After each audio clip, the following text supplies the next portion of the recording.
मेरे सम्मानित नमस्कार फ्रेंड्स, आज भी मैं आप सबसे पहचान के संकट इस विषय पर ही बात करने जा रहा हूं। मैंने आज कहा पहचान के संकट, पहले मैं कहता था पहचान का संकट, यानी कि जो पहचान का संकट जो एक व्यक्ति तक सीमित रहता है, कैसे एक ही व्यक्ति के अलग अलग घटनाओं तक फैल जाता है और किस प्रकार से वह हर एक व्यक्ति में मौजूद होता है। अब हम इसे इस रूप में देखने और जानने की कोशिश करेंगे। हो सकता है कि पहचान का संकट सुनते सुनते आप थोड़े से बोर हो जाएं, मन में थोड़ी सी खींच भी होने लगे कि क्यों इस विषय को इतना ज्यादा खींचा जा रहा है। पहले मैं इसे स्पष्ट करना चाहूंगा, और वो ये कि हमारे जीवन में जो समस्याएं होती हैं, जो परेशानियां आती हैं, यहां तक कि हमें जीवन में जो असफलताएं मिलती हैं और यहां तक कि जो हमें जीवन में सुख मिलता है, संतोष मिलता है, सफलताएं मिलती हैं, बड़ी बड़ी उपलब्धियां मिलती हैं, उन सभी के केंद्रों में ये पहचान का संकट ही होता है। इसका पॉजिटिव क्या है? पहचान को पहचानना, या यूं कह लीजिए अपनी पहचान में रहना। और मैं गीता को जहां तक समझ पाया हूं, गीता का जो सार पकड़ पाया हूं, उसकी आत्मा को अपनी आत्मा में जो उतार पाया हूं, वह यही तथ्य है, पहचान का संकट। दरअसल होता यह है कि हम अपने जीवन में जब भी समस्याएं आती हैं तो हमेशा उसके लिए कोई न कोई तर्क ढूंढ ही लेते हैं। ये इसके कारण हुआ, व्यक्ति के कारण हुआ, परिस्थितियों के कारण हुआ, समाज के कारण हुआ, किसी न किसी कारण को हम उसका जिम्मेदार ठहरा देते हैं। वो गलत नहीं होता है, लेकिन सच पूछे तो वही सब कुछ भी नहीं होता है। वहां जो सबसे मुख्य तत्व जो काम करता है धुरी के रूप में, वह हमारे अपने पहचान का संकट ही है। यानी कि हम अपनी पहचान को उस समय, उस क्षण में, उस पर्टिकुलर टाइम में भूल गए थे, और वहीं से जो संकट का बीज है ना, वो अंकुरित होता है, छोटे से रूप में अंकुरित होता है, और बाद में फिर फैलता हमारे पूरे के पूरे जीवन पर छा जाता है। हम इसे ही देखने और जानने की कोशिश कर रहे हैं, और मैं आपको विश्वास दिलाता हूं कि यदि आपने इसे एक बार देख, जान और समझ लिया तो आप पाएंगे कि आप अंदर से कितने स्थिर हो गए हैं, कितने संतुलित हो गए हैं, आपका जो व्यवहार है वो कितना परफेक्ट हो गया है। राइट? इसीलिए थोड़ा सा प्लीज मुझे वक्त दें और मेरे साथ अपनी इस यात्रा को बनाए रखने की जहमत उठाएं। दोस्तों, जब हम इस बात पर विचार करते हैं कि ये जो महाभारत का संकट था, ये किस रूप में सामने आया, महाभारत का संकट क्या था, तो बोलचाल की भाषा में आप देखेंगे कि लोग यही कहते हैं कि द्रौपदी ने चूंकि दुर्योधन को देख करके कह दिया था कि अंधे का पुत्र अंधा होता है, तो बिल्कुल दुर्योधन तिलमिला गया, और फिर इसके बाद उसने पक्का फैसला कर लिया कि मैं द्रौपदी से बदला लूंगा। सामान्य तौर पर हम इसे मानते हैं, या यूं कह लीजिए कि जब पांडव जुए में हार गए, उसे हम इसके लिए जिम्मेदार ठहरा देते हैं।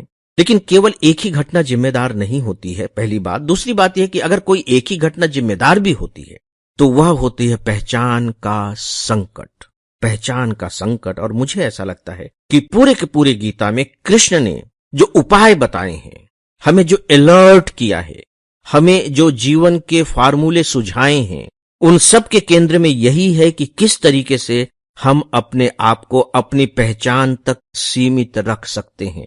अगर हम ऐसा कर पाए तो जीवन में अद्भुत क्रांति आ जाएगी। पूरे के पूरे महाभारत में एक ही दो पात्र ऐसे हैं जो बिल्कुल अपनी पहचान में रहते हैं। धीरे धीरे आप खुद उसको उसी रूप में देखने लगेंगे। महाभारत की कथाओं से आपको यही एक नया सूत्र उभरता हुआ दिखाई देने लगेगा। आइए कुछ एक दो ऐसे उदाहरणों को देखते हैं कि किस तरीके से पहचान के संकट ने महाभारत के इस युद्ध को जन्म दिया। एक सामान्य सी बात है, बहुत से लोग ये कहते हैं कि भाई धृतराष्ट्र तो बड़ा पुत्र था, और बिल्कुल बड़ा पुत्र था, पांडव तो छोटे थे। धृतराष्ट्र चूंकि अंधे थे इसलिए पांडव को राजा बना दिया गया, बिल्कुल ठीक है।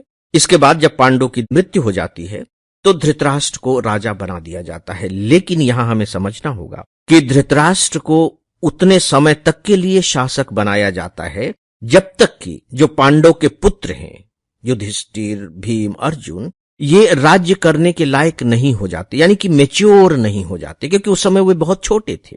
इसका मतलब हुआ कि धृतराष्ट्र को जो गद्दी दी गई थी कौरव राज्य की, वह एक संरक्षक के रूप में दी गई थी, शासक के रूप में नहीं दी गई थी, थोड़े समय के लिए दी गई थी। तो वो जो गद्दी थी वह धरोहर थी। अब धृतराष्ट्र उस गद्दी पर बैठे रहते हैं। स्वाभाविक है कि पावर है, सुविधाएं हैं, अधिकार है, तो लालच पैदा हो गया, मोह पैदा हो गया उस गद्दी से। और जब दुर्योधन बड़ा होता है तो वो देखता है कि मेरे पिता गद्दी पर बैठे हुए हैं, तो सीधी सी बात है कि अगर मेरे पिता शासक हैं तो उस समय नियम यही था कि उसका उत्तराधिकारी जो बनेगा वह उसका बड़ा पुत्र होगा। सीधी सी बात है। तो दुर्योधन को भी यह लगने लगता है कि चूंकि धृतराष्ट्र जो मेरे पिता हैं अभी राजा हैं और उनका सबसे बड़ा पुत्र मैं हूं, तो मैं ही अगला शासक बनने का अधिकारी हूं। अब आप देखिए कि मामला यहां गड़बड़ हो गया। धृतराष्ट्र की पहचान क्या थी? संरक्षक की पहचान थी। उसने अपने आप को क्या समझना शुरू कर दिया? शासक समझना शुरू कर दिया।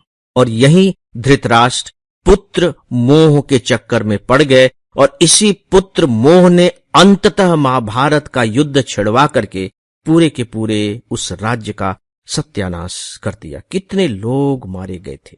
इसे आप इस तरीके से भी समझ सकते हैं कि आपने बैंक में एक लॉकर रख लिया है और उस लॉकर में आपने अपने गोल्ड का सामान रख दिया, उसके बदले में आप किराया दे रहे हैं। एक दिन बैंक ये कहने लगे कि तुम्हारे इस गोल्ड की तो मैं रक्षा कर रहा हूं, तुम्हारे घर में होता तब तो ये गोल्ड पता नहीं कब से चोर जो है चुरा करके ले गए होते, इसलिए अब इस गोल्ड का मालिक मैं हूं। क्या आप इसे स्वीकार करेंगे? आप स्वीकार नहीं करेंगे। आप ये कहेंगे कि भाई तुम तो इस गोल्ड के केवल कस्टोडियन थे, मालिक कब से हो गए? मालिक तो मैं हूं। धृतराष्ट्र के साथ यही संकट हुआ। आइए अब हम भीष्म के बारे में जानते हैं, जिनकी हम पूजा करते हैं और जो वास्तव में हमारे बहुत पूजनीय हैं, नो डाउट अबाउट इट। लेकिन वे भी अपने आप को पहचान के संकट से बचा नहीं पाए। वो प्रसंग याद कीजिए कि जब युधिष्ठिर जुए में अपना राजपाट हार गए हैं और यहां तक कि द्रौपदी को भी हार गए हैं। मैं उस प्रसंग पर नहीं जा रहा हूं। वहां जो द्रौपदी ने प्रश्न किए हैं वो अद्भुत प्रश्न है और सारे के सारे प्रश्न पहचान के संकट से जुड़े हुए हैं। क्योंकि द्रौपदी एक बहुत ही तीखा प्रश्न करती है और वो करती है क्योंकि वहां भीष्म भी बैठे हुए हैं, विदुर भी बैठे हुए हैं। उनसे वो प्रश्न करते हैं कि आप लोग पहले तो मुझे ये बताइए कि युधिष्ठिर ने स्वयं को हारने से पहले मुझे हारा या मुझे हारने के बाद स्वयं को हारा? तो उन्हें जवाब मिलता है कि युधिष्ठिर पहले स्वयं को हारते हैं, इसके बाद फिर द्रौपदी को दांव पर लगाते हैं। तो फिर द्रौपदी प्रश्न करती है कि जब युधिष्ठिर पहले अपने आप को ही हार चुके हैं तो फिर वे मुझे दांव पर कैसे लगा सकते हैं? क्योंकि अब तो मैं उनकी कुछ भी नहीं रह गई। पहचान का संकट दिखाई दे रहे हैं। अब मैं उनकी कुछ भी नहीं रह गई, अब मुझे वो अपनी पत्नी क्यों मान रहे हैं? और वैसे भी युधिष्ठिर ने दांव पर लगाया, लेकिन जीत कर कौन लाया था स्वयंवर में द्रौपदी को? युधिष्ठिर नहीं है, अर्जुन। तो अधिकार किसका था? अगर ऐसा कुछ करना ही था, अर्जुन का था।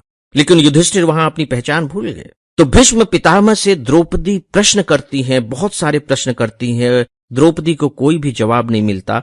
फिर द्रौपदी प्रश्न करती हैं कि पितामह आप बताइए, आप तो धार्मिक व्यक्ति हैं, आप इतने पढ़े लिखे हैं और राज्य के रक्षा का दायित्व तो आप पर ही है, तो आप धर्म की व्याख्या कीजिए कि धर्म क्या होता है, क्या यहां धर्म हो रहा है या अधर्म हो रहा है? उस समय आप देखिए कि भीष्म पितामह जैसा विद्वान व्यक्ति, त्यागी व्यक्ति, महान व्यक्ति क्या उत्तर देता है? भीष्म पितामह के शब्द हैं कि प्रिय पुत्री, चूंकि धर्म गूढ़ है इसलिए मैं समुचित रूप से तुम्हारे प्रश्न का समाधान करने में अक्षम हूं। ठीक है, चलिए, धर्म गूढ़ है, मान गए, बच गए ना? गूढ़ है तभी तो आपको यहां उसकी व्याख्या करने के लिए कहा जा रहा है। आप क्यों व्याख्या नहीं कर रहे हैं? क्योंकि आप भूल गए हैं इस समय कि आप धर्म के व्याख्याकार हैं। अभी आप जिस पहचान में आ गए हैं वह पहचान यह है कि मैं कौरव के राज्य से जुड़ा हुआ एक बहुत बड़ा व्यक्ति हूं और मुझे इस राज्य से जुड़ा रहना है। यानी कि आप अपने स्वार्थ के पहचान में आ गए हैं, पितामह के पहचान में नहीं है। और मजेदार बात यह है कि जब भीष्म पितामह शरशैया पर लेटे हुए हैं उस समय युधिष्ठिर उनके पास पहुंचते हैं और कहते हैं कि हमें शिक्षा दीजिए। अब आप देखिए कि अब युधिष्ठिर से भीष्म पितामह क्या कह रहे हैं। मजेदार बात, आप अभी भी कह देते कि नहीं मैं धर्म की व्याख्या नहीं कर सकता, लेकिन अभी भीष्म पितामह क्या कह रहे हैं आप सुनिए ध्यान से। राजा धर्म के लिए है, न कि भोग विलास के लिए। राजा संसार का रक्षक है। लोग धर्म पर आश्रित होते हैं और धर्म राजा पर आश्रित होता है।